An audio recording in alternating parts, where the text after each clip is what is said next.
Is this your first time visiting the National Civil Rights Museum? I'm embarrassed to say, but yeah, it is my first time. I was scheduled a couple times, just couldn't pull it off with my schedule coming here to play. But so disappointed I didn't make it now.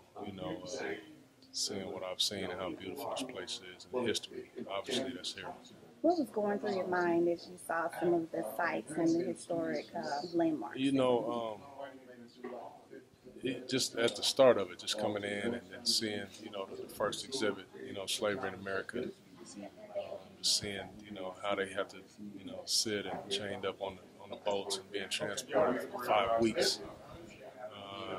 It's not a good feeling, man. It really is, and it's not a good feeling. But once you look big picture and you think about kind of the opportunities that we've been afforded in life, in our generation, you just think about what they had to endure going through it, and it really is. It's very humbling. It's just not a good feeling, but I mean, it's a tough day, really, to be honest with you. Being in here, just kind of seeing what they went through.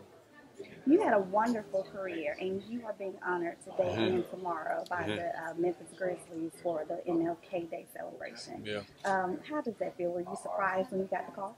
I was surprised. I was very surprised and honored, obviously, being able to be.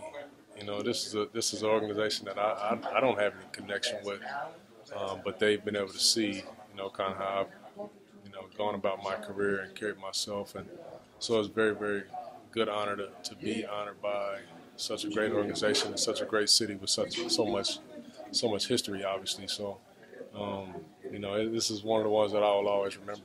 Chauncey, with Memphis being such a movement, a place for civil rights, how well do you think Memphis, the Grizzlies, have embraced that in terms of kind of honoring what this means for the city and everything, and kind of making a big a statement for the national audience? Sure.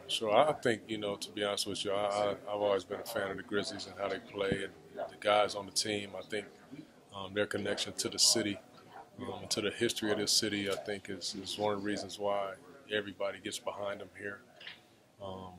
Just the blue collar mentality that they play with and that they come to work with at 7 o'clock every single night has allowed the community to get behind them.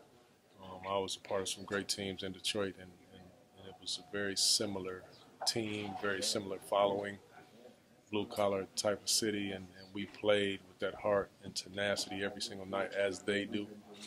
And it's just a beautiful thing. I love watching them. I love seeing what they do. And I really got a huge affinity for the city. How well do you think the franchise, from what honors MLK and what they're doing with these events, and what have you seen? What's your take from all that? Well, I think naturally they're the best in the league at honoring Dr. Martin Luther King and some of the, obviously his message and what he tried to do in his time here on this earth. They are the best, and naturally, probably because he was assassinated here in this city. But they do a good job of it. Everybody in the league that comes through here knows how they feel about it, how they feel about his movement, and that's just a part that's become a part of their fabric. How do you feel about your fellow honorees? I'm honored to be here with both of those guys. Earl Perlman Rose, a guy that my father used to talk about all the time. He's his favorite guard in the league, and obviously I was very, very young at that time, but I've had a chance to meet him once before, and so it's good to get the union with him again. And I'm a big fan of his and what he stands for, so I'm happy to be honored with him. And obviously Jason's a guy I had competed against for so many years, and I'm just proud of him and the courage that he exudes.